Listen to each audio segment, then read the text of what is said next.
Viva Tequila Seltzer, the #1 hard seltzer in the world and the official hard seltzer of Day Drinking with Dog. Ditch them all, add tequila. Welcome back, Day Drinking with Dog. What week we had this week, election week. I think somebody that won, you would think wasn't the most popular person in the world, but yet at the same time, he took both the electoral college and the popular vote. That's a whole nother conversation for later in this show, but I couldn't ask for a better guest for a post-election of this magnitude than one David Ellison. How you doing, buddy? Good, yourself? Good. Dave, you are a political author. We've had some nice chats over the bar over the years. Yes, we have. You are very more well-versed in the political world than I could ever be. You know which side I lean, so you know I probably had a good Wednesday morning when I woke up. I'm sure you did. Thanks for coming on the show. Let's just start with like knee-jerk reaction. Did you watch? See, I went to bed at 9:00, so I figured Pennsylvania's at the time Pennsylvania was the state. We didn't know it was going to be a mini landslide. So when they started counting the votes at 8:00, 8:30, and she was winning early, but it's all about counties and when they come in. And I was like, I was so fucking tired, and I'm like, I'm just gonna shut my phone off, shut the TV off, and I'm just gonna wake up and just see what happened, And that's what I did. So I woke up Wednesday morning with a nice little smile on my face, and and it's not a gloating smile. It's just a smile of everyone that I watched said it wouldn't happen, and there's no way it would happen, and the way they described it, how we're going to be if he ever became it, is the reason why it wasn't going to happen. Did you watch it all night? What were your thoughts, as each state was pouring in, and honestly, I feel like if I stayed up the whole night, like there was never really a point of the night where I had to be like, oh shit, like he got off to the lead and he never relinquished it. He jumped out early. Yeah. For sure. Yeah, I watched it late. I don't know what time, but yeah. it was pretty late. I think around midnight, I said, that's enough. But yeah. What I mostly concentrated on, and I watched it because I was interested in what's going on, but CNBC TV, the business station, they had their first election coverage ever, and it was the most interesting TV imaginable, because what they did was they broke it down with guests, a who's who list of guests, and they would cover, okay, if this one wins, what's going to happen to the economy? What's going to happen to interest rates? What's going to happen to investments? Investments being very important to people my age. Right. We would like to retire. Yeah. So, it was interesting. I knew it was going to be close, but didn't know which way it was going to go until they start saying, hey, Pennsylvania looks like it's going to Trump. And sure enough, even Michigan he ended up getting that. Right, he ended up winning every swing state. Yeah. I before I did go to bed, when they put out the numbers for the Latinos in Miami-Dade County that voted for him, it was like 75. It was a crazy number. That's where I was kind of like, oh, wait a second. We might have a shot at this. Demographics actually played to his advantage this year. Yeah. And so I wake up and then I'm getting to work, and honestly, I was on my phone all day at work. I'm going to admit it. But just the difference of votes from 4 years ago for the left than there were this year, I knew it was going to have two reactions. One was, oh, maybe it's rigged this year, or two, did Donald maybe it was rigged this year, or like you go back, maybe it was rigged 4 years ago. Like the last 5 elections, it was always this, like within a million of each other, and 2020 was the outlier. 15 to 16 less million votes for the left, where every other year was all about the same. Like, I don't know how to explain it. I don't know, like, if you're on the left, you're like, oh, he cheated this year because all the votes are missing. Or if you're on the right, you look back, well, where'd all these votes come from? Because every other year was the same, but that year, was it? I have a couple theories. One being the people that hate Trump, that would never vote for Trump didn't really like Kamala, so they sat this one out. Were there 15 million strong? I don't think so. I just don't have any other explanation, or it being COVID and there weren't as many mail-in ballots this year. I don't know. It's there. Well, there are certainly a lot of people who didn't like Trump. I didn't. Yes, there still are. And I didn't get into the conspiracy theory last time. Mm-hmm. Okay, I didn't buy into it. Didn't like a number of things, but and a lot of people are that way. You know, so a lot of us didn't want to vote for Trump, but we didn't. A lot of people didn't like Kamala. Right. You know, her policies, her demeanor. Well, yeah. She wouldn't fully answer any of the questions that were asked of her. So no, well, I'll be honest with you. I didn't vote for either. Mm-hmm. Okay, I voted because my main concern was grabbing the Senate, for the Republicans grabbing the Senate. I wanted that more than I wanted anything else. Mm-hmm. So that I was very thankful for. Right. Because I think they're more powerful than the Congress, and they more reasonable as well. But I'll let you know who I did vote for. Do you remember Gary Cohn? Gary Cohn? Yeah. C-O-N-E or C-O-H-N? C-O-H-N. He was Trump's chief economic advisor, and he's the chairman of. Is he a write-in? He's the vice. Yeah, he's the vice chairman of IBM. Okay. And brilliant guy. He's a Democrat, one of Trump's best friends. So I was either going to go for him or Arthur Brooks, who was the president emeritus of the American Enterprise Institute. So I said, those two guys, I'll make my little statement because that fits more with my centrist approach. Mm-hmm.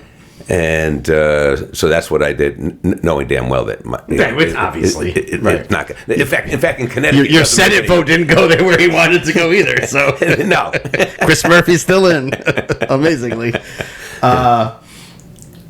Following politics as long as you have, was this year just over the top with the ads? And it just wasn't for the national stuff. It was local, was crazy too. Like, do we need to reel this shit back in? Regulate it somewhat? Like, just stop. Like, stop the name calling. Right. So, and we'll get to your letter you wrote in a minute.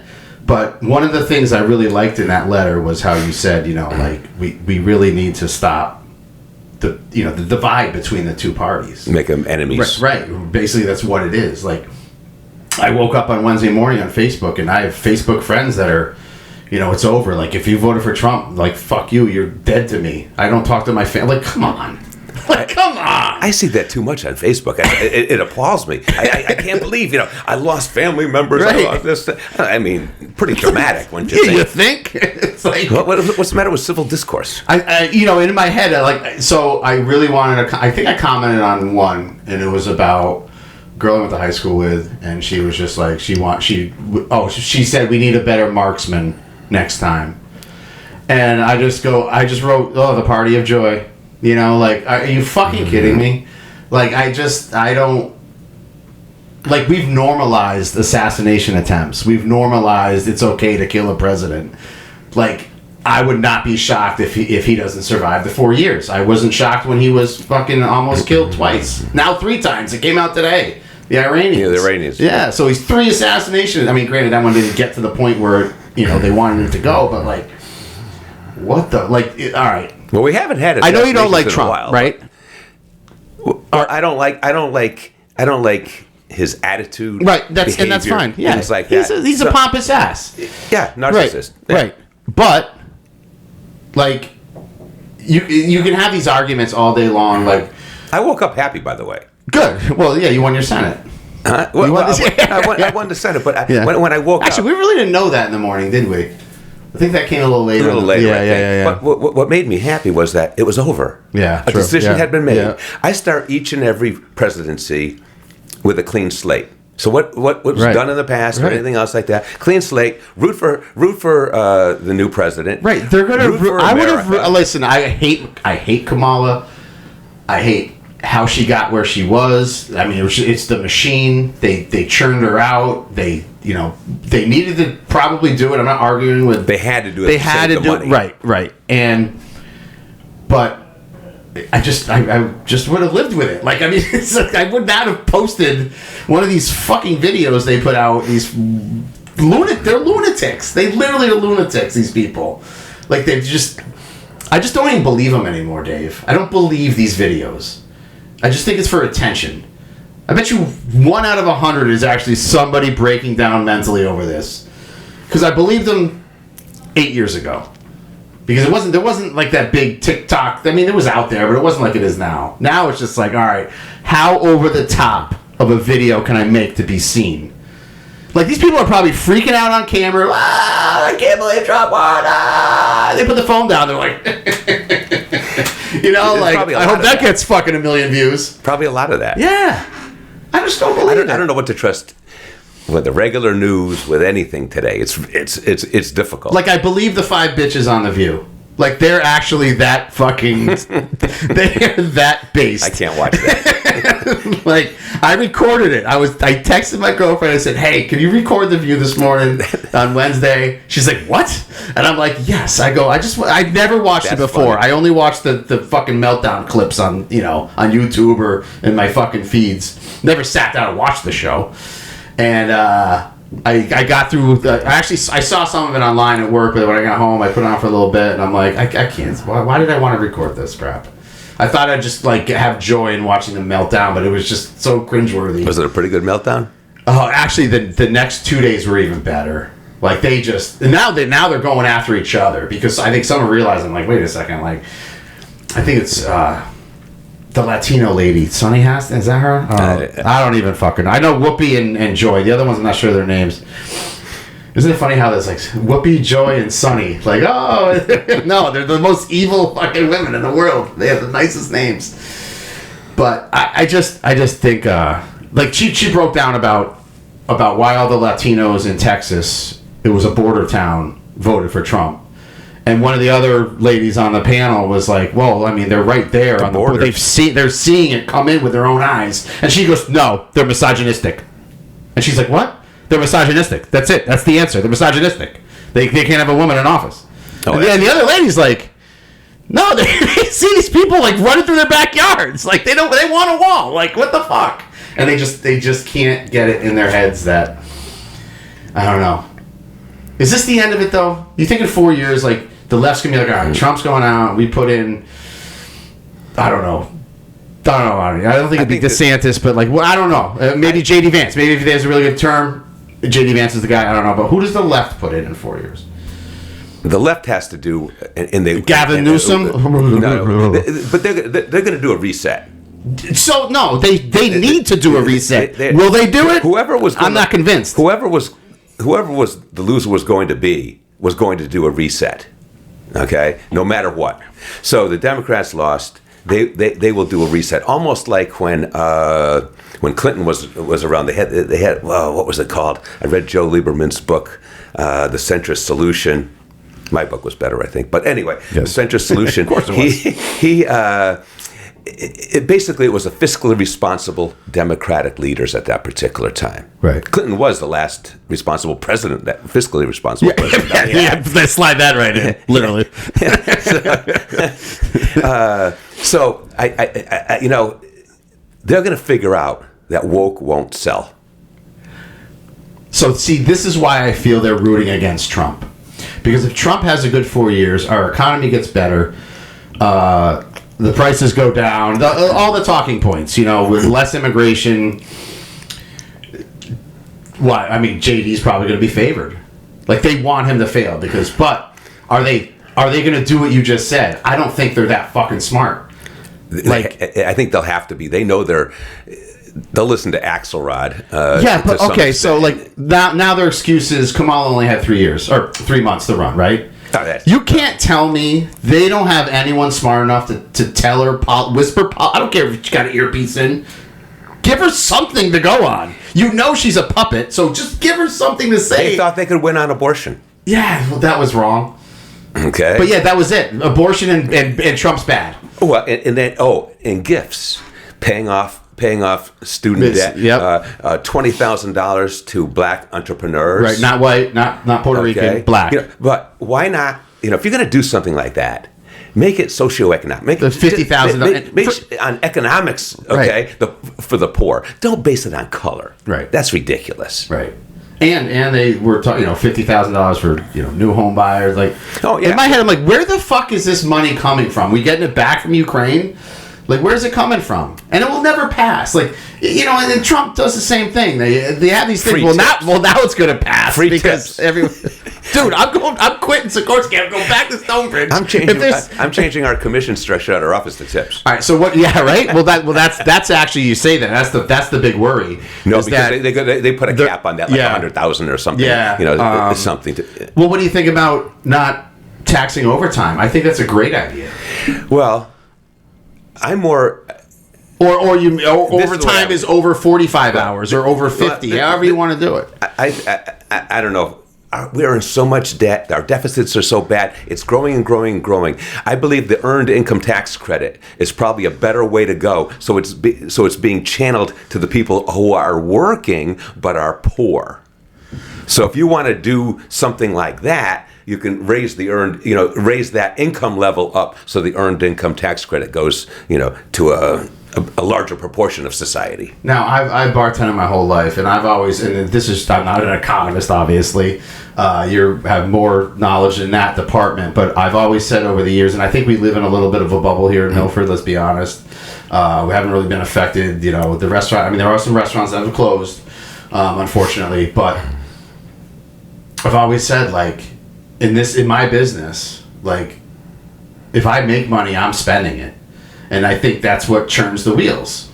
And I think if you put more money in, for overtime or not taxing tips, whatever, these people aren't going to just, all my overtime money, I'm going to put it in a CD. And, no, they're going to go fucking spend it because they need to spend it. And isn't that kind of what makes the economy go round is the money flowing. Right, the money flowing, right? Like, I don't know. I'm just, these are my opinions. I don't know how it all works in the big scheme of things, but I know if people are spending and they're not staying home, which the left wants people to do, don't get out of your house, order from Amazon, fucking sit at home and rely on the government, and we'll take care of you, I mean, that's the Republicans too, don't get me wrong. I think that's all of government. That's what they want. I think that's why they fear Donald Trump so much. Even the rhinos fear Donald Trump because he's not that guy.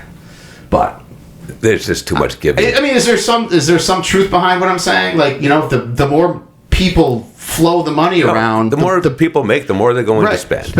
Okay, right. That's that's a given. Right. Yeah, it's expensive because inflation has gone up so much, in the past several years that. Even Stephanie is taking notice. We were out for breakfast just recently, and she never looks at the bill.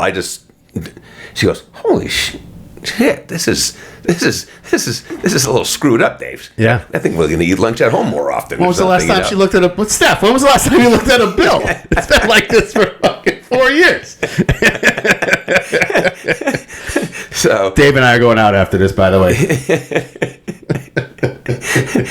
But it's all these promises, inflationary. We need a commission, like Herbert Hoover. He gets shit on, for what happened during the Depression. But a lot of other administrations brought him in later years because for his acumen as far as structure in the government for reducing costs and things like that. We need a full look at that. We need something desperately because our grandchildren, future generations, they are in financial peril because the interest portion of it's now up to like 8% or so. Right. Okay, and it keeps on increasing.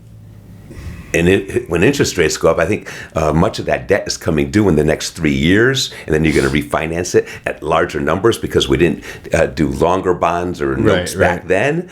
This is going to cause some serious problems. That's why they're going to have to look at 70% of the budget is already fixed in stone. They can only deal with the 30% unless they look at Social Security, Medicare, Medicaid, and the interest. Right. So we're going to have to, it has to be looked at. Otherwise, we're going to run out of money in the next 10 years, I think, in Social Security. Yeah, great. And they'll blame it on Trump. They're already blaming it on Trump. Well, you inherit the other administration's problems. Yeah. So when they say that Trump had X amount of debt and then Biden had X amount of debt, that shit was been trickling down accumulated for years and years before them. Education to me, it's like with anything. If you teach young people, and when I say young, start them at 10. Start them at 12, 15, whatever. Teach them to save. If you go back to when you were in school, when I was in school, which was way after you went to school. Young guy, huh? Yeah, really young. You never learned any of that shit. You didn't learn how to balance a checkbook until you were fucking already in debt. You didn't learn about credit cards until you were already in debt. You didn't know how to save until you learned how to save when you didn't have any money to save. Financial planning should be part of the high school curriculum. It should be 100%, because the more the young people save is more money that the country can invest. And they're taking our money and investing it. Now, obviously, if there's a big crash, there needs to be insurances behind it, like an FDIC or whatever. But, some kid making $12 an hour or $15 an hour or $20 is not much money. And you can't buy a house with it, not with these rates. Even with dual incomes, it's hard. It's hard for me. My mortgage is already stressing me out, and I haven't fucking paid the first one yet, And I hope that all changes, but I wish when I was younger I saved money. I didn't. I was an idiot. I was buying cars with cash. I was fucking going out 5 nights a week, spending $200 a night. Why am I always fucking broke? They need a curriculum. They really got to scrap the school system. I think, just scrap it and start over. I agree. I've written about education, and but financial planning, being one. I just mentioned it. I didn't dwell on that one. I dealt more with deeply into the history.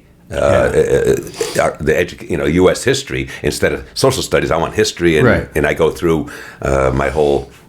I want kids to become more patriotic. I want them to be able to learn about our founding, all the precious documents, why our ancestors came to this country, learn everything about the founding and why the government was set up the way that it is, and add that in the financial planning, we have something to go on. Mm-hmm. But we need kids. Yes. There's a talk right now. I forget who the rich guy is. One of these billionaires. Smart as hell guy in the computer industry. His name escapes me. He invests. He wants to give $1,000 to every child born. Okay, in the United States. It'll go into an account. Right. Okay, probably bonds, whatever. No, you can't do that crap. No. Bonds, no, you got to go. Whatever. You got to go into invest in America. Probably the S&P 500. Okay, they'll do that.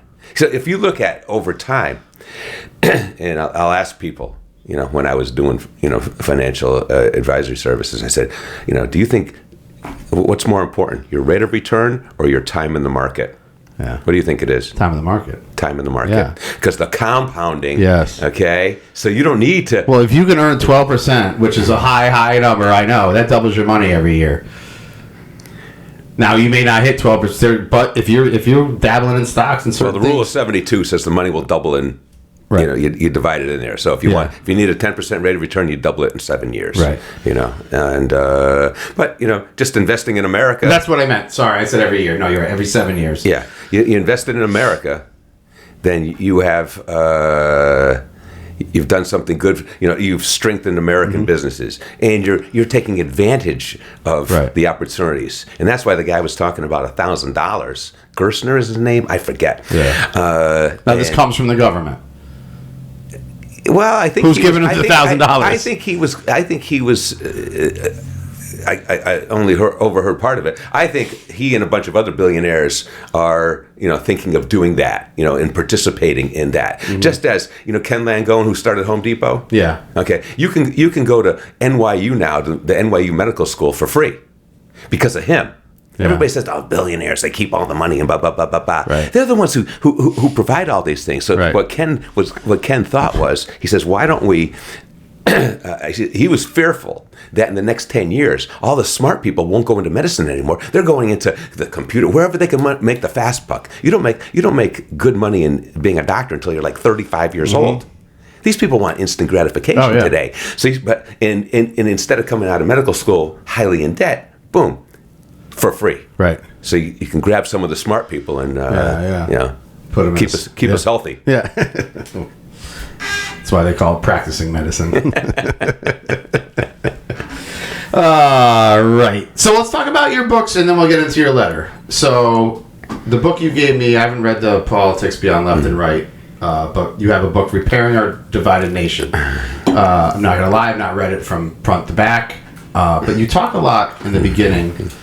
Who is it you bring up? Kareem Abdul-Jabbar? Yeah. Yes. Surprisingly, huh? Yeah, a person I didn't really mind growing up. He was an Airplane, great movie. You know, I'd have to watch him. I did too. I saw him at the end of his career in the 80s. I mean, in college, I saw him. Well, we know you're old, Dave. Like, you're not. I mean, you're doing this to yourself. I'm not fucking feeding into it. I'm teeing it up for you. But his politics lately in the last, I don't know, 6-7 years, since Trump took office, I guess. I don't know. It's. Now, he was always an activist, wasn't he, back in the day? Not an activist, but he was. Not as much as like Jim Brown or whatnot, but he stood with Jim and Muhammad Ali and whatnot. Right. Yeah. You know, and he became Muslim, and what was his name? Lou Alcindor? Lou Alcindor, right? But I just remember, like, when I started reading your book and you were mentioning him, and I'm just like, oh, I fucking hate this guy. So what was the reason bringing him into that book? What was his opinions? Because he loves the Constitution. Yeah. Believes in the Constitution. That's why I brought that in. I have to, when writing, I have to appease all sides. I read everything. Why do you have to appease all sides? To show that I've done the research, okay? Then, so I'll bring in authors that you're going to love and you're not going to like. Right. And then on the other side, I'm doing the same thing. If you don't understand the other side, you really have no business arguing against them until you can understand them. That's the best way to be able to then counter, what they're saying. So I just picked up, if I can get some readers to say, hey, wow, look, it'll say on the left, oh, he's talking about Lou Alcindor. I thought he was more right, because I was always a registered Republican until the last, 15 months or 18 months, whatever the hell it is, when I just became unaffiliated. I had enough, with a lot of stuff. So I look at everything, I read both sides of the story, both sides of everything, and I read some books that. Writing the book was an amazing experience. Reading 17 books and countless articles to be able to come up, with what I did. Right. Who was your most influential author, you think? Was there one guy that stood out like above everybody else? I don't know if it was a particular guy, but the subject matter. Yeah. And it was regarding Reconstruction. That hit home with me deeply. So what the heck's his name? It's called The Second Founding, and it's a Columbia University professor, and I guess I could look it up, but what his name is, but I don't want to waste time. No, it's all right.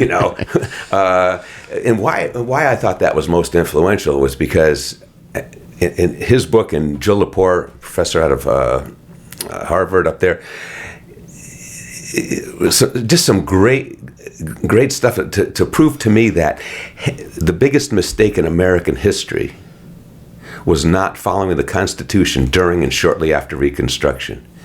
Because had we done so, we would not have the racial and political divides that we have today. It was that deep. Right. Because I summarized 6 Supreme Court cases during that period to back up my point. Because once Lincoln was shot, Andrew Johnson took over, big racist, put us back in that hellhole again. imagine, being set free, but no education, no food, no Right. property, no nothing. Just like, all right, we'll open the door for you. There you go. Yeah. Yeah, weren't they supposed to get property? Yeah. Yeah. Yep. And so I think that I go to prove that pretty darn well. Now the political side also, because what it did was it gave the confidence to future presidents and leaders. Well, they didn't follow the Constitution. Why should I follow the Constitution? And when I say the Constitution, I'm mostly referring to Amendments 13, 14, and 15, the civil rights ones. And so then you get a quack like Woodrow Wilson, okay, who, after reading about him, I feel he would have felt more comfortable as a king than a president. He thought he knew everything. Yeah. And, talking about... It sounds familiar. They think that Trump's a dictator. Right. Woodrow Wilson was even more so wanted to be, a dictator, from my readings. Right. So that was very powerful for me. Yeah. Because it's still affecting people today. Yeah. To this day. Right. That's crazy. Where do you think this woke shit started? Where was there like a jumping off point? Was it just progressively getting in the minds like this? And this is part of your letter I saw towards the end was talking about, which I agree with 100% when you're talking about, if a man wants to marry a man, fine. If woman wants to marry a woman, great. If you want to be trans, fine, but don't play women's sports. Stay out of fucking sports, which is to me the most commonsensical thing ever. And I started this podcast almost 4 years ago, and I remember the first few weeks it was the swimmer from Penn, Leah Thomas or whatever his name was, and to me it didn't make sense. To me, it didn't make sense why people thought it made sense. You know what I mean? Totally.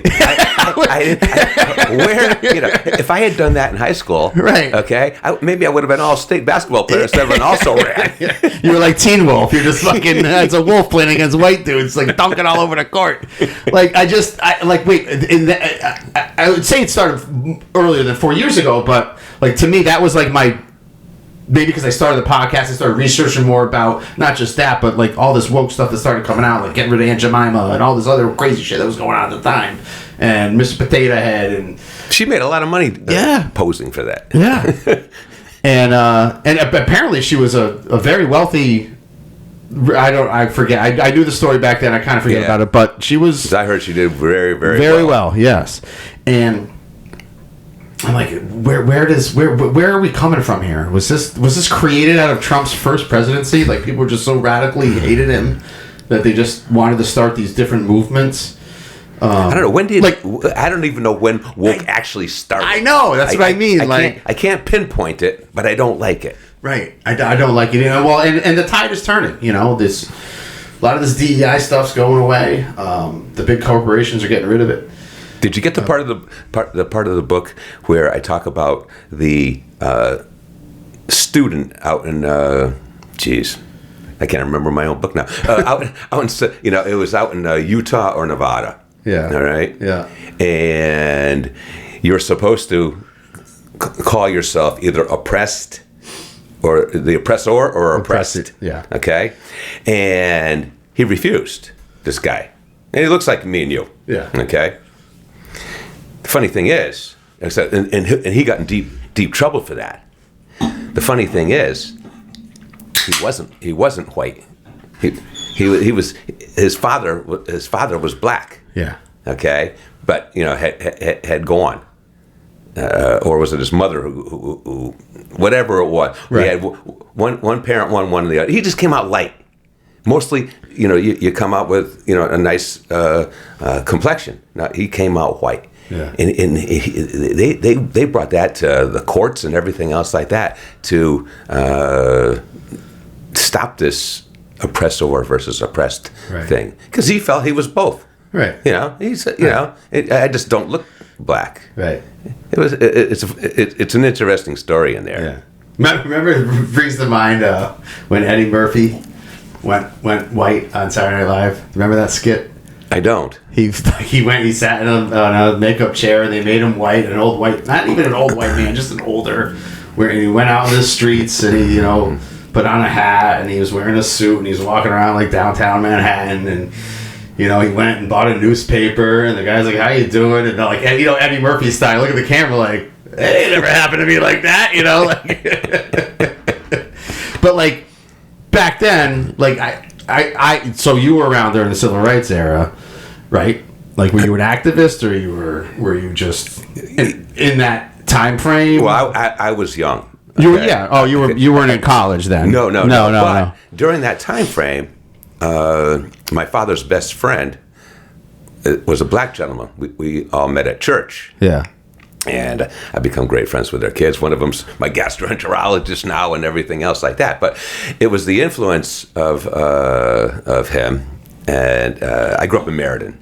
Oh, okay. His name's Mr. Woods. He was a physical therapist and just an amazing individual. So I would go down to the NAACP Legal Defense Fund meeting with him down in New York, and the whole family and whatnot. So racism has been a very, very important part of my life that I've tried to fight against. It's just a despicable. See what you just said there.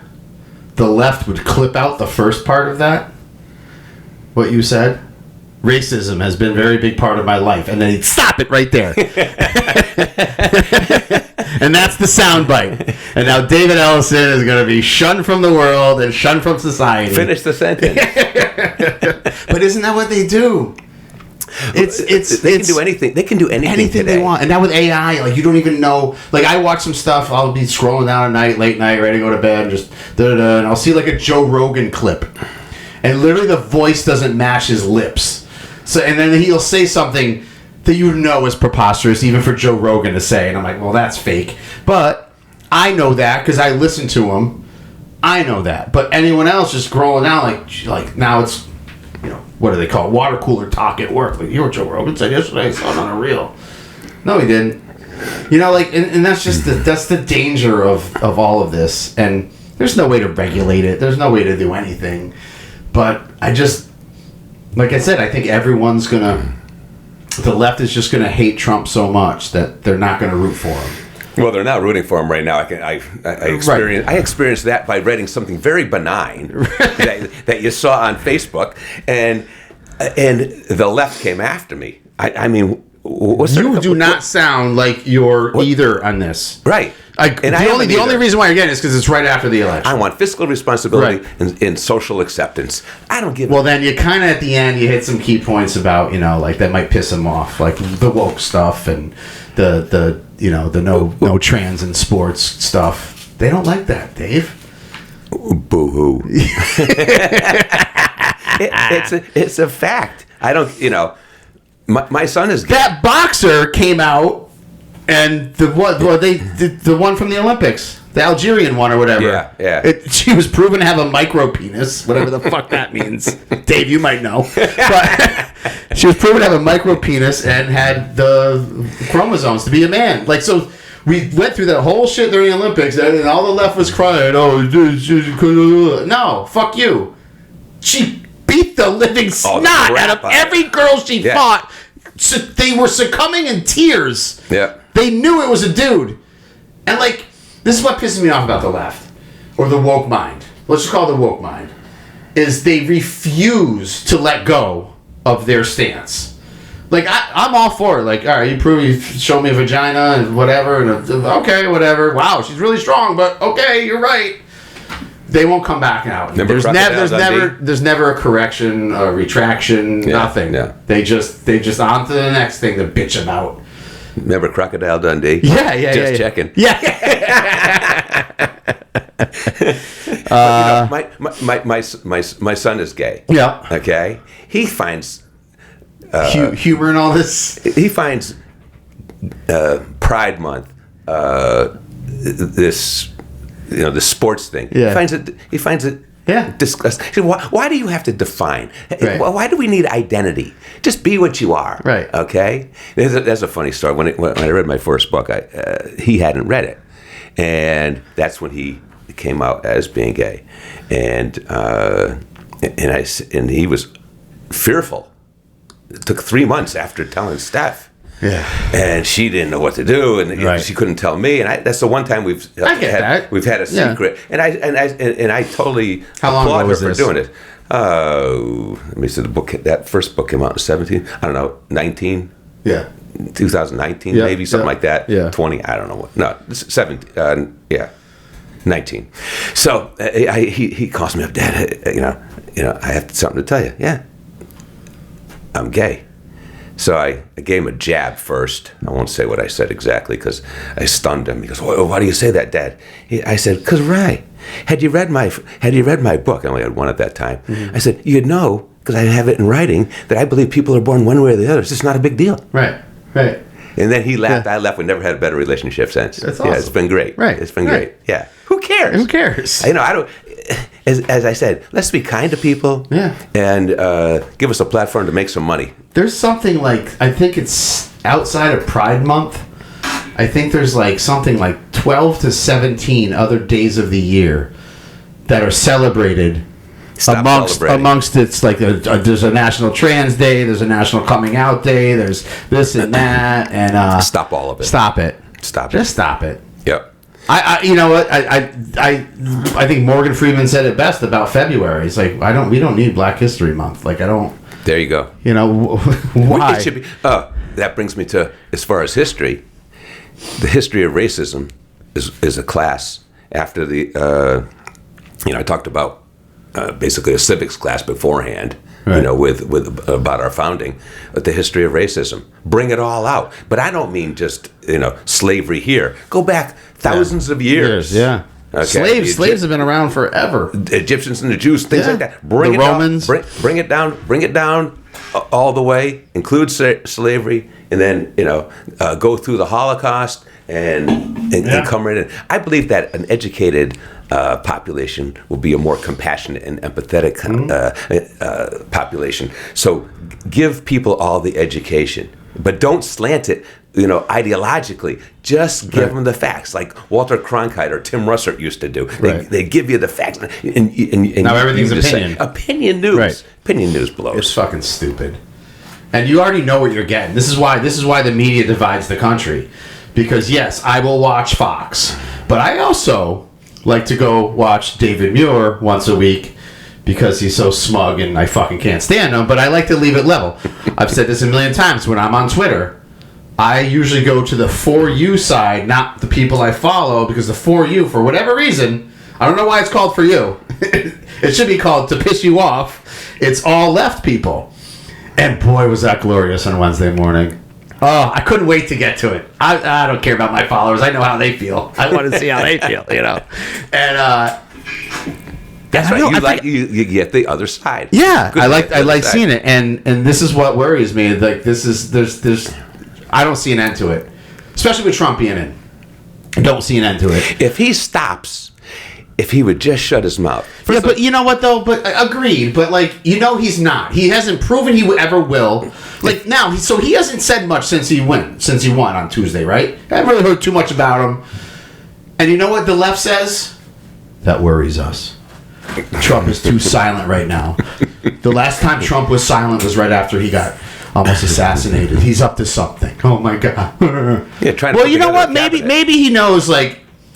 Maybe by him winning, just maybe, he's like, you know what? After 4 years, there's nothing left for me. It's nothing. It's done. It's done. So maybe he will come down a little bit. He does, because maybe his first 4 years, I'm hopeful. he's campaigning as he's president. That's what I hate about that too. Is no matter who's president in the first term, their whole last year and a half is just re-campaigning again. Maybe we should just have 6 years in once. Yeah. I don't know. Or 8 years in once.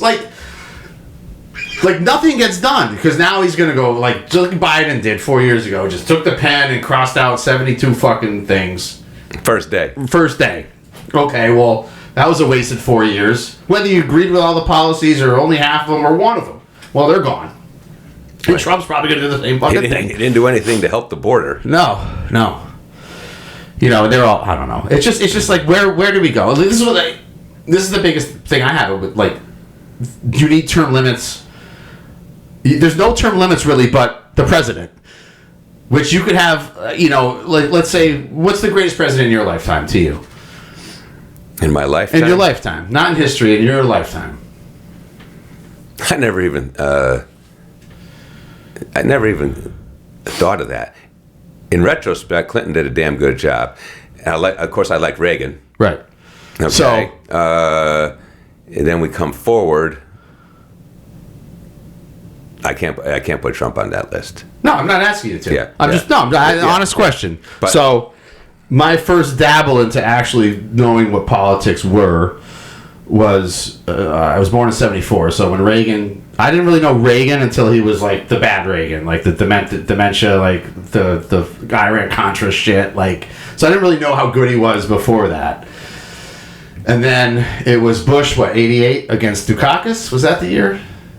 88? I forget who ran. So, yeah, so while I was living in Massachusetts Bush at the time. won. Yeah, Bush won, yeah. Dukakis definitely didn't win. He got crushed. Yeah. I think that was like the biggest landslide since... Yeah, he was on. He was on a tank and he had his helmet on and crap like that. But my first vote ever was for Clinton. I was 18. I was right to vote. I wasn't into left and right back then. Like, I didn't really know I just, like, I grew up on, it was gun, it's still the same today. Gun control, abortion, what else was there?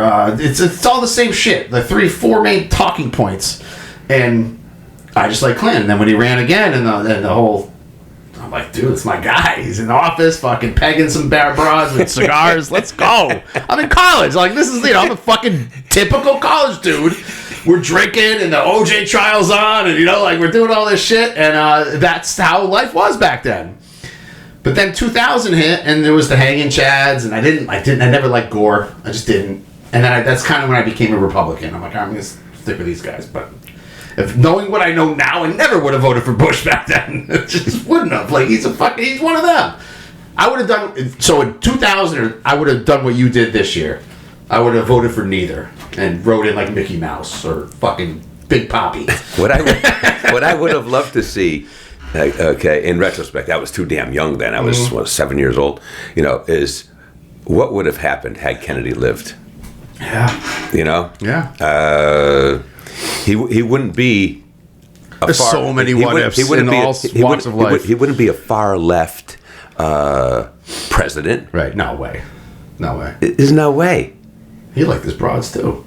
I did call. I was a registered Republican way back, as I told you, until just recently, when unaffiliated. Come back. Yeah, come back. Well, no, my vote is what counts. I know, but I can't support. I'm not registered either side. I'm independent. I never registered. Oh, okay. Like I never registered with a party. Okay, so I registered, but I did. So, a friend of mine, I called him up after Clinton with Monica situation, and he got off, and I said, "Hey." I'm switching. I'm going to become a Democrat. He goes, "Oh, that's great. What made you decide?" I said, "Man, if you guys can get away with shit like that, I'm in." Right? Like he laughed. Yeah. But then he knew I was not serious. I saw this question posed on Facebook the other day after the election. Maybe you can answer this when it comes to actual vote counting and how they get their demographics and stuff. How do they know what percentage of, let's say, Latinos or blacks or black women, how do they know who votes for who?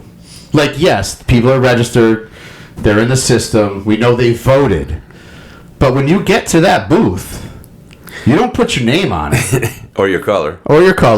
You just check a line or you can make it a zigzag, whatever the fuck you want to do. They have to have people out there looking at the lines. It's the only thing that I can. Okay, let's say we have 90% Latinos in line and 10% whites, and I mean they're counting how many women Latinos are in that line. They're doing some kind of survey. Is it exit polls? Exit polls. So you're probably. I'm assuming. But how do they say? Well, 75% of Latinos voted for Trump in Miami-Dade County. How the fuck do they know that? Like seriously, like when I first read the question, I was like, oh, it's got to be exit polls, and then I'm like, wait a second, he's right. Like, and I'm registered independent, so like. I went in, well, so I voted early. Did you vote early this year? No. So I voted early on Sunday before at Parsons. And not much different, but it's a little different than... Stephanie refused to vote early. She's a one-day person. Okay, I wanted to, but I'm like, you know what? I don't have to run around on Tuesday. I got nothing going on right now. Right. Sure. So, yeah. But it's different. I don't think I'm going to do it again. Because show my ID twice, could care less. But boom, get down, boom. And then you get in line. And then you get this packet with your name on it. Your name is actually on the packet, your address. And then you get the voting thing. And then when you finish voting, you actually stick that in the packet. Maybe I'm answering my own question for early voting. And then you seal it, but your name's on it. And then you just put it in a box. It doesn't get scanned because then they open them up on election day. I wasn't there, so... Right, it's the first time I ever did it. Yeah. So that's how they... I don't know if they do that in every state, but that's how they did it in Connecticut. Or in Milford. And I'm driving home with my girlfriend, and we obviously both voted Trump. And I'm like, you know, I don't even know how I would know if this vote got counted. I don't know who's opening these things.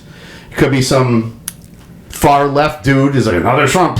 I mean, he doesn't have to do that in Connecticut. Did you see the voting in Milford, though? But even. Trump lost by 60-something votes. Yeah. That is awesome to me. Like, holy shit. And it's like, the state was like 60-40. But it's all turning. You see California? I didn't. So California, well, obviously, it stayed blue, but it was the closest it's been in a long time. Really? And somebody posed a question about New England. Like, what the fuck's wrong with New England? Why is New England blue every single year? One theory I have is, well, all the people your age or even my age, they're living in Florida now. And their kids all went to these fucking schools up here, these liberal schools. I love my niece to death, but she went to the University of New Hampshire, and she literally, we were in a family, I don't really want to call this out, but she hates Trump. And, she's said some things in his group message. I'm like, are you kidding me? Like, I like that like, it doesn't pain me that she's not a Trumper. I could care less about that.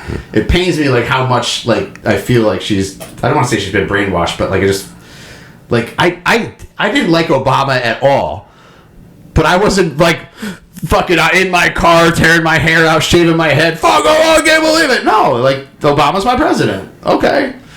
He won it again. Okay. Yeah. Okay, Trump's in. Great. Biden, when Biden came in, I was like, I really didn't think Trump would run again. I just think he was getting to that age. But I think the whole reason he ran was he was still younger than Biden, and Biden wanted the second term, like early on, And he's like, fuck it. And obviously, a lot of people thought it was stolen. And Biden ran the first time on being a one-termer. Did he? Yep. He was going to be the bridge to the bridge. Yeah. To who though? I guess it was too far. Bridge too far. There you go. See that? We get some comedy on this show. I mean, I just like. Do you think we need to put an age limit? So my suggestion was you have to be younger than 75 to run. If you run at 73, you can finish out that term. You can't run for a second. And if it's in your second term, obviously you can go beyond 75. But we can't have people in their 80s being president. I think this is kind of it anyway, I had the exact same number. Yeah. Okay, of 75. You can go in at 75. Right. You can't go another term. Nope. Okay. But you're done at 79. You're done. Yep. Okay. But 75 to start, I can tolerate that. Right. Would I like somebody younger? Yes. Of course. There are a lot of bright guys at 75. Right. There are. I don't know if I'll be bright at 75, but whatever. No. Probably not. But I don't know. I just think it's like, okay, come on, like, let's cap it. I mean, can we actually have like somebody 45 running? That'd be kind of cool. You can. Who are some of your political on both sides of the aisle? Who are some of your political people rising up the ranks you'd like to see? Not necessarily in 4 years, but down the road, like run for president or be really involved and has great ideas. I think Sununu out of New Hampshire. Is one that has a bright future. He caved. He started to play more hardball against Trump early. Right. But, everybody, it's a political game. He had to acquiesce at the end. Otherwise, he wasn't going to go anywhere. And he didn't want Harris. So no. What are you going to do? Right. Nikki Haley, I don't know. She may have shot herself in the foot. So I think so.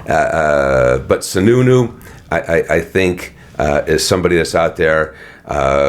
Shapiro out of Pennsylvania. You know, They're saying that's Kamal's biggest mistake. You know something, but it was probably his best for him. Right, because he would have been tied to her. Right. You know, and that's not a bright candle to follow. Right. You know, that's. Do you ever hear from her again? You think? Will we? Yeah. I hope not. I don't think so. I don't think we will. Everyone's online. They're like, "Oh, have Sotomayor retire, and point her to the fucking Supreme Court." Oh, come on! What before they won't be able to. That's the rumor. That's been going around the internet. Well, that'll never happen. Imagine her in the proceedings trying to answer questions. Laughing. Did you suck that police chief's dick? I was raised in middle class, so yeah, I sucked a lot of dick in my life. I don't know. Sorry, Steph. I know you're probably gonna listen to this. Let me ask you a question. Yeah. Who do I like? No. Well, yeah, we'll get to that. Yeah. No, it's my show. No. The question. First time we were asked. We're not a referendum state, but they gave us this opportunity. Question number one. Yeah. Question number one. I voted hell no. I wrote hell next to it. Good. Yes. Yeah. That is the biggest. Where did that come from? That blindsided me. My girlfriend actually asked me. She was in the next poll. She's like, "What do I put for one?" I missed it. I just went right to. I saw Trump's name and I started going across. She goes, "What's one?" And I'm like, "Wait, what?" She goes, "Up top." I'm like, I went up top. I'm like reading it. I'm like, "Fucking hell no." No. Yeah, but you almost had to read it twice to make sure. I did. I read it twice. Yeah. Just to make sure. So basically, it's no excuse absentee balloting. Right. There's more chance for fraud. Oh God, all yes. sorts of crap. Yeah. And it passed. It did. Yes. Oh, Christmas. Yeah. I didn't see. I haven't even paid attention since then. I was watching the stock market go up the next day, laughing. Dude, like everyone in Sikorsky, all the regular, the union guys, like, I just made $7,000 today. Yeah. Oh yeah, because they've been working there for 40 years, so they got all this stock. First thing when Steph came home that night, she goes, "How much we make today?" Yeah. And yesterday, and probably today too. I don't even know if it's he wants any of this. I like Vivek Ramswasny or whatever the hell. I've read his book. I've seen him speak a lot. Oh, he's eloquent. He is very eloquent. He went too. He was going too Don't too fucking right. shit on my parade, Dave. I didn't say nothing about Sununu and your Democrat in Pennsylvania. Well, Sununu's Republican. No, I said you're Democrat in Pennsylvania. Shapiro's fucking yeah. Democrat. But no, I just like him. I like him. He's young. He has plenty of time to. He's in the early 40s. He tried to cheat my friend out of a tip on a boat. Oh, wait, what? Yeah, he was taking my a friend of mine. He Don't make me hate him. He runs some yachts down there. Yeah, and he left the boat without tipping, and so my buddy calls him up. Called him up. Wait, can I do that liberal scream? Fuck! He called him up and called him out on it. Did he really? That'd be like me walking out of Stonebridge and forgetting to pay. Yeah, which you've done before, I think. No, maybe not. I don't think so. But he got the money. He finally. Oh, I'm sorry. He said, sometimes it happens. But he's a bright guy. But he's going a little.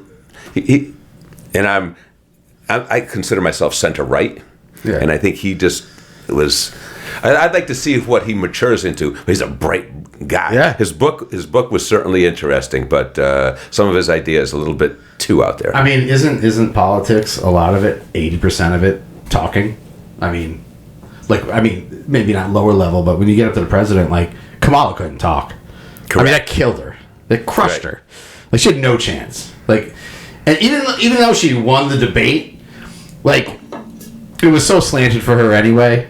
But then when she does these interviews, and it's just, and you read the left on Twitter, it's so fucking hilarious. They're like, "Oh, Kamala crushed it today," like the Brett Baer interview or the town hall with what's his name on CNN. She wouldn't answer Baer's questions. Dude, no, it was terrible. Well, he wasn't the greatest interview either because he was kind of like interrupting her a little bit. Like, just let her speak because she's gonna fucking. Yeah, but she was going on. It was only a defined amount of minutes because she came in late. Right. And he tried to keep her on point. Here I'm protecting. Yeah, what the fuck? You're protecting her. What happened to you? No, I'm just saying, like, no, I'm not protecting her. I'm saying, if I was Brett Baer, just let her go. Let her. She's just gonna fucking put herself in a ditch. Yeah, he wanted some. He's a bright guy. Yeah, he wanted. No, I like Brett Baer. I do. I just like. I'm surprised she even went on the fucking show. But then when she did a town hall with what the fuck's his name at CNN, the one that's been there forever, the gay guy with the silver hair. Oh, Anderson Cooper. Anderson Cooper, who I thought was great. He wasn't like these people they get for these debates are just the fact checking live. Like, come on. And like the big one that I think this really hurt the left was when he debated her and they fact checked him about the FBI crime stats. And then like 2 weeks later, the actual FBI crime stats came out and Trump was 100% right. And like that just blew up. And it's like, I really think a lot of like just moderate Democrats are like, I think they don't want to see it. They don't want to see that kind of shit happen to their candidate. Yeah. And I think that's a fair point. Like I don't want to see, like, say they really get behind somebody, the next person. Be unbiased. Just ask questions. Right, just ask questions. And don't live fact check shit. I think Bill Maher should do all the interviewing. I think he'd be great at it, to be honest with you. That's a good point. I like Bill Maher. Have you read his book? I know. I don't. Funny as hell. Yeah, I've been watching him since he was on the show called Politically Incorrect on ABC late night, going back 20-something years. I just always liked him. 15 years ago when he first started the show, he wasn't far left, but like he hates Trump, which I don't care. I don't really care if he hates Trump. I really don't. Like, I get it. He doesn't like anybody right now. Right. But he's come around politically where he's still a Democrat, but like he calls them out on like they can't get out of their own fucking way. Read the book; it's funny as hell. Yeah. And he's what was he? He's pretty religious. No, I'm sorry. He did. Actually, I don't think he's religious at all. I think he did like a comedy tour about the church. And I think he killed the church, to be honest with you. I didn't see it, but yeah, I don't think he's... I didn't see that. And I haven't finished the whole book, but it's what I've read so far. Yeah, me too. Yeah. Oh, man. Where are we going here? Wherever you would like. I know.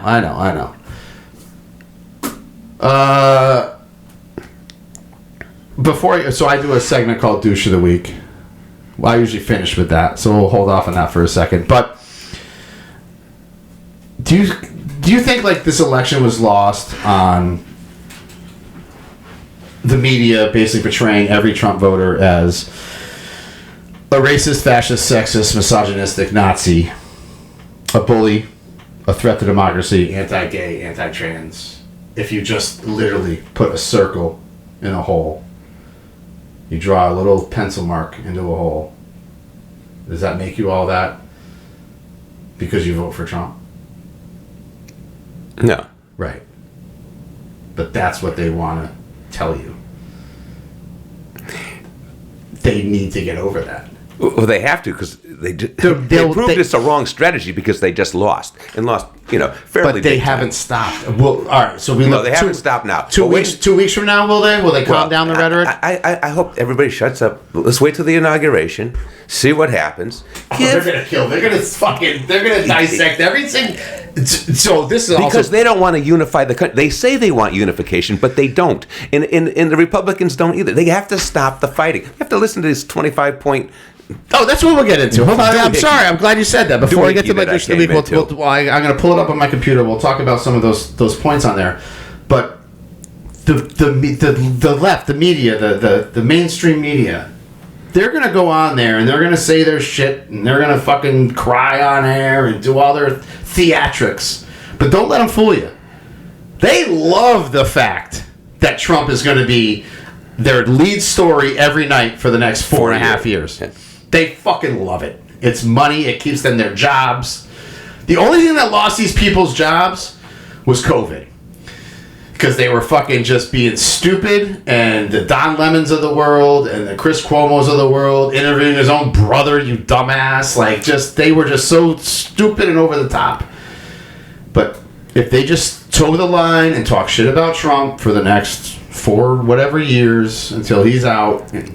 If they do that, they'll lose again. I know. And especially if Trump... I want 2 good candidates. I want a good Democratic option. I would like that. So let's go center left to center right, and fiscally responsible, socially accepting, and let's move on. Right. We have some major shit that has to be taken care of, budget-wise. The debt, because the deficits add to the debt each and every year, and it's getting out of hand. All right. So this is the letter you wrote. This is to whom it may concern. Yeah. Well, I just put out 25 points, and I said, is this too much to ask of our political leaders? Question mark. So I'm not gonna read the whole thing, but I'm gonna just go point to point. 1, adhere to the Constitution. Nothing wrong with that. But they're gonna fight you on the Second Amendment and the First Amendment, and are they really gonna adhere to it? No. 2, preserve that which has worked well over time and gradually improve which has not. Can't argue with that. Heed Lincoln's warning about the house divided against itself cannot stand. I think this is one that stood out to me because this is where we're at right now. We're at tipping point. Yes, big time. Number 4, do not consider those on the other side of the political aisle the enemy. Another one I love. And, I have Democratic friends. I literally said to myself when Trump won on Wednesday morning, I'm going to literally gloat for one day. That's it. I'm not even going to gloat. I'm just going to be... Happy land. I didn't really... I posted a couple things on Facebook, but that was it. Nothing crazy. Number 5, develop a plan that gives America and nationals an opportunity to become economically self-reliant, but a real chance. Can't argue with that. Demand that our educational system requires students to obtain a deep understanding of our nation's founding. So we talk about history and learn where we came from.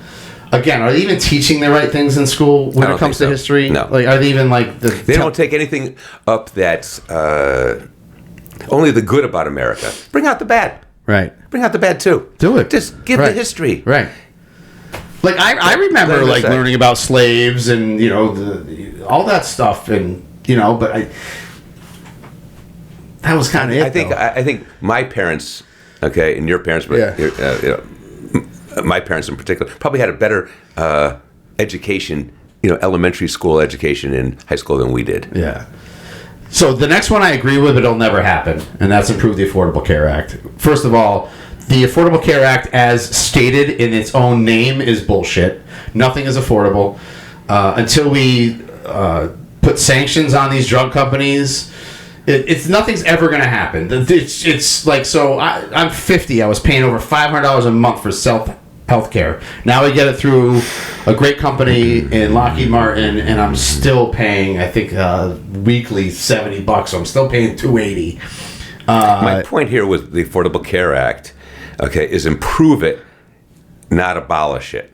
And what I mean by that is that a true conservative, okay, will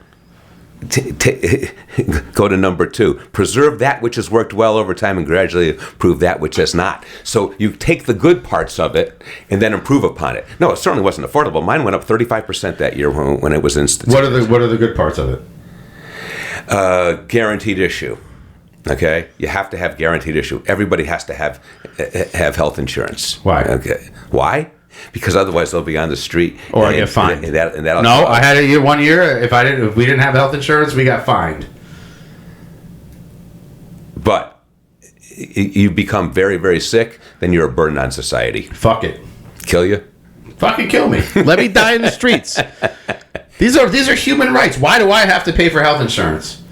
Well, I think that insurance... Are there any models in the world we could go follow? It all comes down to me. I'm sorry. I'm going to never get off this ledge. It's the pharmaceutical companies that fucking own it. But I'm not even bringing... I understand that. When I said, go out and fix, make it affordable, that's up to them to figure out how to do that through the pharmaceuticals and things like that. Well, Obama didn't figure it out. No, nobody has. No. Okay? But because Trump came in last time claiming that he was going to have a new plan, and he didn't. Yeah, they've all done that, though. So, I agree.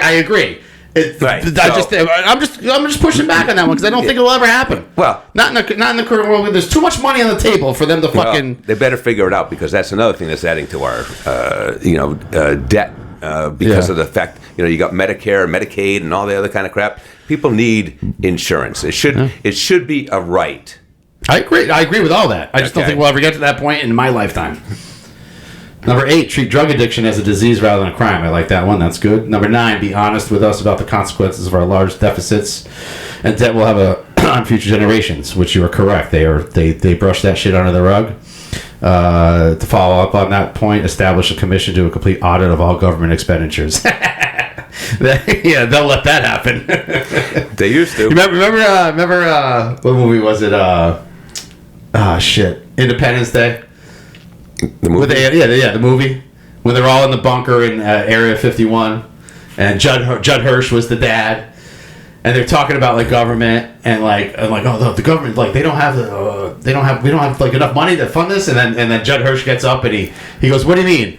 They charge you $500 for a hammer, $20,000 for a fucking toilet, he's right. Like they just inflate shit all the time.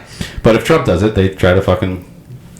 But again, that's only 30% right. Discretionary. That's only 30% of the 100. The other 70 is stuff that's been passed on from future generations of presidents. Right. That it has to be modified. Right. Actuarially, our Social Security was never actuarially sound. Right. Chancellor Bismarck out of Germany had a much better plan in what Roosevelt tried to model after, but kind of failed as far as the actuarial.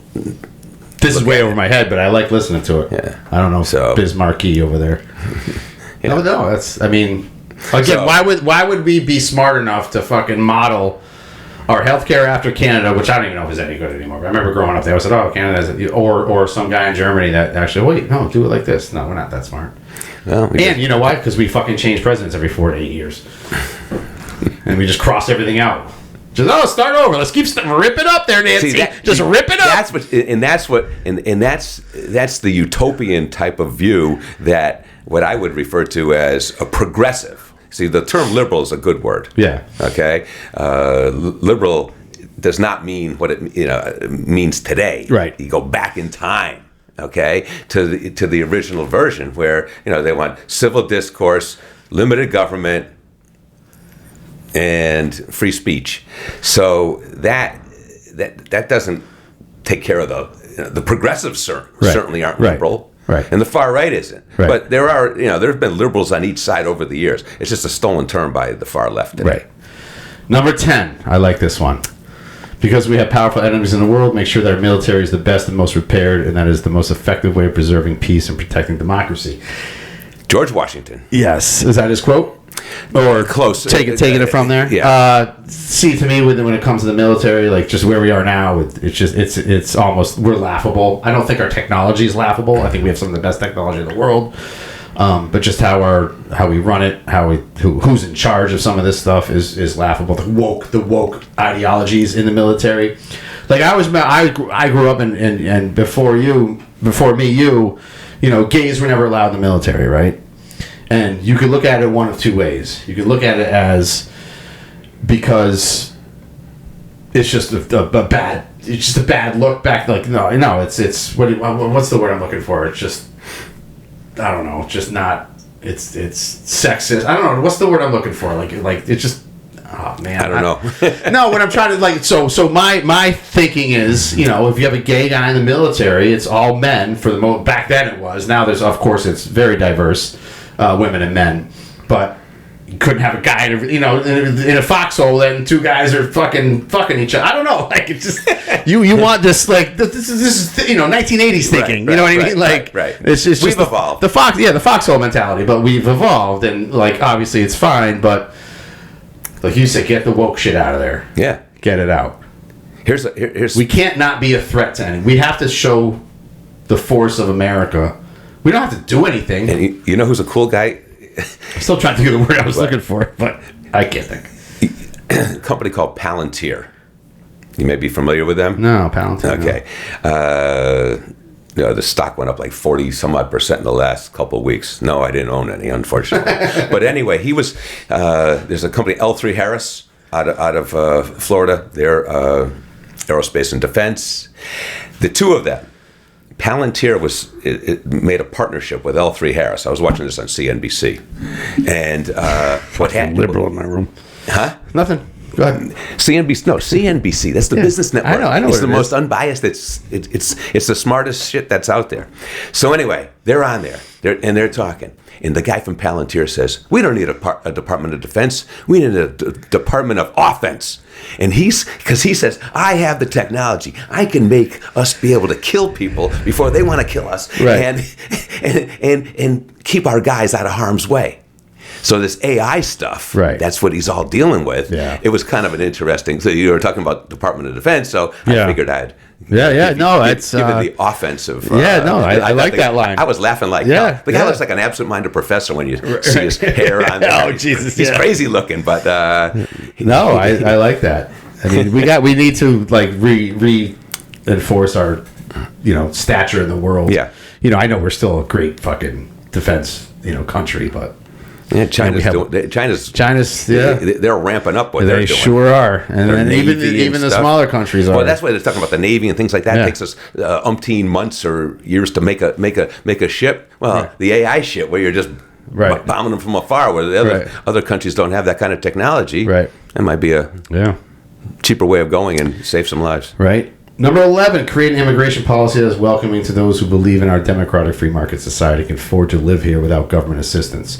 So, agreed, but how do you balance that? How do you bring in immigration, but they're not, and then they're just going to be able to afford to live here in this economy we're in?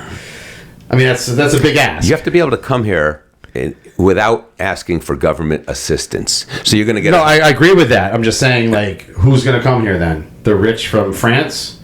How about our students who their visas go and everything else and they leave? We need immigrants. We are built on immigration. Yeah, of course. We are having fewer children than we've ever had before. Okay? Almost like a Ponzi scheme Social Security is. If we don't have more kids being born, then we better bring in the immigrants because we got to keep this stuff stream going, right? Because they won't keep it just for you. No. I always wondered about that too. Like, my father just passed away in January, and like we got a letter from the Social Security that they took away his last check because we have his death certificate. My mom too. She died in March. Yeah, so it's like okay, but then they sent another letter that said, they kind of made a mistake or whatever, and me and my brother filled out a form, and we actually each got. Well, he didn't get his half, but I got half. Whatever it was, $1,100 or whatever he got a month. So now I'm thinking, I'm like, all right, so he's dead. So everything he's earned up till then is just gone. So, but how many people die before they're 60? And all that money just gets... So what's the percentage of people that die before... What's the first age you can start collecting? 63? Well, 62 you can ask for it, but it's not wise to do so. Right. Yeah. So let's call it 65, right?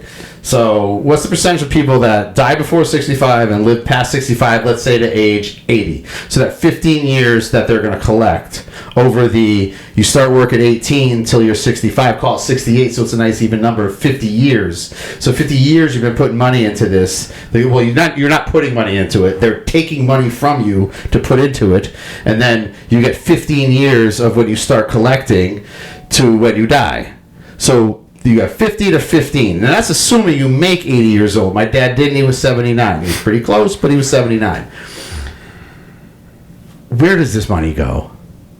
Well, you got to remember, too, that there's a disability as part of that, too. Okay. So some people who... have disabilities. Have those. And where does it go? It supposedly stays in there and helps fund the future, but we're still running out of money in the next 10 years if something isn't done to change the all the other taxes they take from us. They're going to take disability out of Social Security? No, I'm saying, like, really? Like, you can't find another... Like, when was the last time a country sent us money to deal with our drug addiction, our homeless? They don't. Okay. We are just the fucking... Well, we are the leaders of the free world. Right. And I was on a conference call. Well, who labeled us that? It's like, who labeled Kamala the border czar? Well, we have been in this role since the World Wars. I was on a Zoom call with General Mattis a month or so ago, and he's just you and him. No.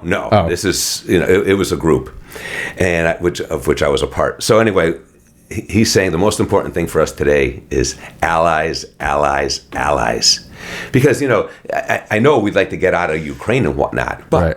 what will Putin do after that? Is he going to go after Poland? Is he going to go after, Czechoslovakia? What the hell is, where's he going next? So we have to have the allies through NATO. Now, Trump was correct that they should be contributing more than they were back then. And I think Right. most of them have started to up their ante and whatnot. But we need allies today, because otherwise, if it's just us, it wouldn't be pretty. So therefore, we do have to do some funding. we have to pay for our allies? Well, we're like a They're all fraternity to buy our friends. Like, I mean, come on. Like, we have the biggest deficit ever. Like, okay, like, can we just say no once?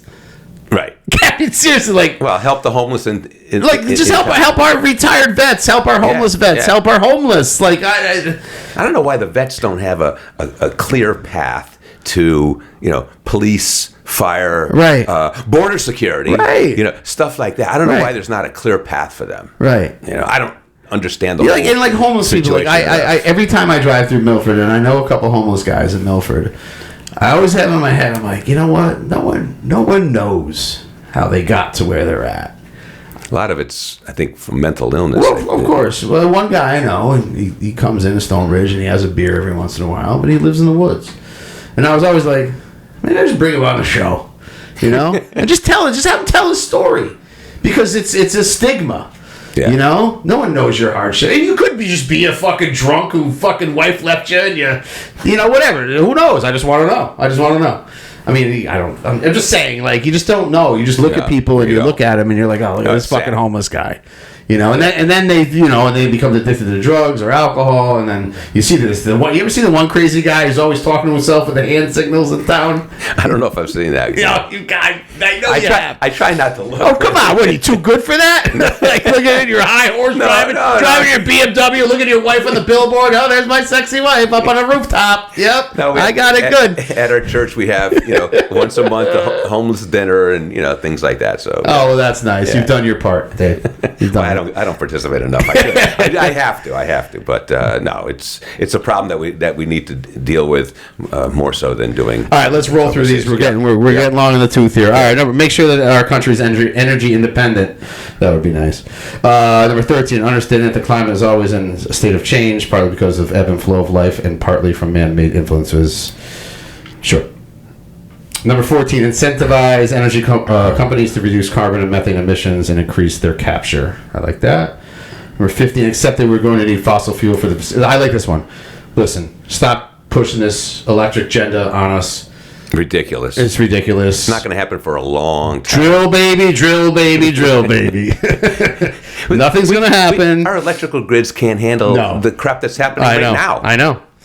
Number 16, stop overregulating our society. It is costly, not productive, and what our founders fought for. 17, a belief that all rights, natural, civil, and political, should be protected under federal government, not individual states. Being number 1, the biggest, so you want abortion to go back to federal. Yep. Okay. Fair enough. I don't like if you live in one state and you go to another. It'd be like slavery or something. Why should it be in one state and not another? Right. Just the rights. Right. Okay. Except that abortion is not a political issue. It's a personal issue. It should be regulated so that the mother's rights and health care are protected, and that a fully functional, healthy, onboard fetus is delivered if it would not do harm to the mother. I like that. Number 19, accept that people are either born heterosexual or homosexual. They cannot do anything about it. And that two people who love each other should always be allowed to marry, no matter their gender. However, churches and religions are that opposed to the marriage of two people of the same sex should not be required to perform a wedding ceremony. I think that's fair. Like, you know what? Like, just it's not. They don't. This is where it comes to There's like plenty of if they places don't to get married. Right, yeah, it's like making that guy make the gay wedding cake. Like you didn't want to make. You're gonna force him to make a gay wedding cake. Just go to a different fucking baker. Exactly. Like, Jesus Christ. Exactly. That's what America should be. Right. That should be our right to say no. Free enterprise. Yes, thank you. Number 20, accept that people born a male and accept that people born a male and males who decide to have a sex change should not be allowed to play in sports on female teams. Males are more muscular and have an unfair advantage. Which kind of sucks for the women because they're probably smarter than us. So if they had our physical ability, they'd probably fucking dunk on us all day long. 21, a belief that the Second Amendment gives us the right to bear arms, support regulations such as background checks, age, blah, blah, blah. You know, I'm all for that. But you don't want the big guns? Am I reading that right? No. Yeah, I think the types of guns. Yeah. I want big guns because it's America. I have the smallest little handgun now. 22, desire to end identity politics and start creating a more perfect union. Number 23, a good one here, a belief in Dr. King's words that people should not be judged by the color of skin, but by the content of the character. You can't argue with that one bit. Number 24, an understanding that our ancestors came to America for a free enterprise system, which Professor Arthur Brooks, a little shout out to Mr. Arthur, describes as a system of values and laws that respects private property and limits government, encourage competition in industry, celebrates achievement based on merit. Wow, we forgotten about that, huh? Merit. Merit. And creates individual opportunity. And finally, number 25 of Dave Ellison's Note to America after Tuesday. The knowledge that the free enterprise system has lifted up more people from poverty than any other economic system, but that it must be combined with a safety net to provide for the well-being of those who are not physically or mentally capable of providing for themselves. This combination is both fair and moral. I cannot argue with that one either. Who the fuck gave you shit over this? Like, seriously. First of all, you had the wherewithal and the thought to actually put pen to paper on this, or typewriter, whatever, and you probably did a lot of research and a lot of this stuff too. And then there's some dude another, that's stupid, Dave. You fucking conservative prick. They quickly... Did you vote Trump? Well, it says, is this too much to ask of our political leaders? Yeah. And there were some snide comments that I understood them enough to know that they were shitting on the right. Right. And I didn't think that was appropriate. Right. I was political. That's It was politics free, basically, what I was, getting at. I wasn't trying to shit on anybody. Let's just see, they have a hard time. Well, if you put that out, let's say a month ago or a month from now, maybe there would have been a little different reaction. You did it, a day after the fucking Trump won. So they probably thought it was like you like smacking it. They probably didn't. First of all, they probably didn't read the whole fucking thing. When they got to something they didn't like, that's when they stopped America and attacked you anymore. Right? Yeah. No, they don't. I didn't read that book. But it comes in Audible. It comes in Audible. Oh, that's right. You told me that. Last time you told me that. All right. We'll finish on douche of the week. Oh, show them the book first. No, I'll finish with that. Well, I mean, so obviously this election was, divided a nation yet again, and the left, when they lose, they don't just go out quietly. So there's like this group of women, and when I say group, I mean, I don't know if it's into the tens of thousands now, maybe hundreds of thousands. So this is a multi-douche week. But all of them, in solidarity, have decided to shave their heads and not have sex until Trump is out of office. Now, the fact that this is the stupidest, most fucking dumbest thing I've fucking heard. Where'd you read this? Oh, it's all over. You don't like troll through the fucking the TikToks and the Instagrams of the world. This is like a movement. Hashtag, I don't know. But don't worry, women. The minute you shave your head, there ain't gonna be anyone that wants to fuck you. So have at it, girls. Keep shaving for the next 4 years. God bless you, and good night. But before we go, these are the two books. I got my camera right over here. This is your first book. That's second. Oh, this is the second. That's the one that gained national recognition for being thoughtful and thought-provoking. Okay, nice. This was more opinion. So this is So actually, this book you were showing me is kind of like bullet points almost. Yeah. Boom, boom, boom, boom. Yeah. So politics beyond left and right. A guide for creating a more unified nation. So this was around 2019. 17. And then this one was end of 21. End of 21. This is Repairing a Divided Nation, How to Fix America's Broken Government, Racial Inequity, and Troubled Schools. So this one is very highly acclaimed. If anyone wants the book, reach out to my website or my Facebook page. I'll show you how to get one. And I'm sure Dave would be more than happy to autograph it for you as well. Certainly. Right? Yeah. Absolutely. Love to. Yes. And Dave, thanks so much for coming on the show. Let's wrap it up quickly with where do you see the nation in 4 years? Better or worse? Better. I am going to keep the positive attitude. You got to. That's the biggest thing. Stay positive. And I got to, at this particular point in time, New president comes in. Let's all get behind him and try to unify this nation and accomplish some good things. If he screws up, yeah, then bitch and moan like hell. Right. But give it some time, because it's all you need is time. And if he can just tone down his rhetoric, hey, and calling people names. They're slinging on both sides. Oh no, there definitely is. So if both sides would just stop the name calling, I mean, you're supposed to learn that in 3rd grade, aren't you? We used to get smacked for shit like that. Sticks and stones, baby. Yeah. So I don't know. I hope you're right. I'm optimistic it's going to be better. I think I'll be in a better spot in 4 years. I don't know about the left. I don't think they're going to get over this. I think they will. I hope they do. I just don't think they're gonna. I just don't. I mean, I can see having 1 or 2 days. They're still going. Every show is still fucking. I mean, just these crocodile tears just rolling down on every fucking. MSNBC being the worst.